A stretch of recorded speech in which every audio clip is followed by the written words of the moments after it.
Ebana, kwa mujibu wa Boomplay na YouTube Tanzania, hizi ndizo top 3 za wiki hii.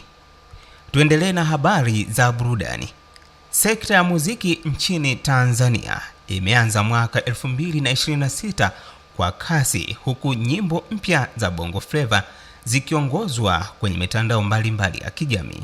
Kwa mujibu wa chati za Boomplay na YouTube Tanzania, nyimbo 3 mpya zimetawala wiki hii. Katika nafasi ya 3 tunayo Usiwajali. Wimbo huu unazungumza kuhusu kujiamini na umekuwa ukipendwa na vijana wengi.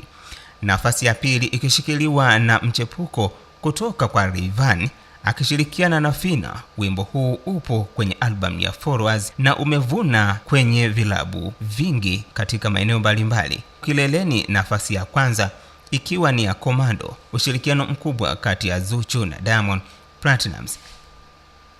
Video yake imevunja rekodi na kemia yao imefanya wimbo huu kuwa mkubwa zaidi wa mwaka 2026.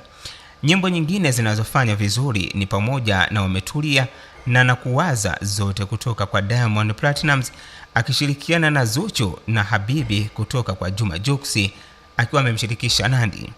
Wachambuzi wanasema mafanikio haya yanaonyesha jinsi Bongo Flava ilivyobadilika na kukua kimataifa mwaka 2026.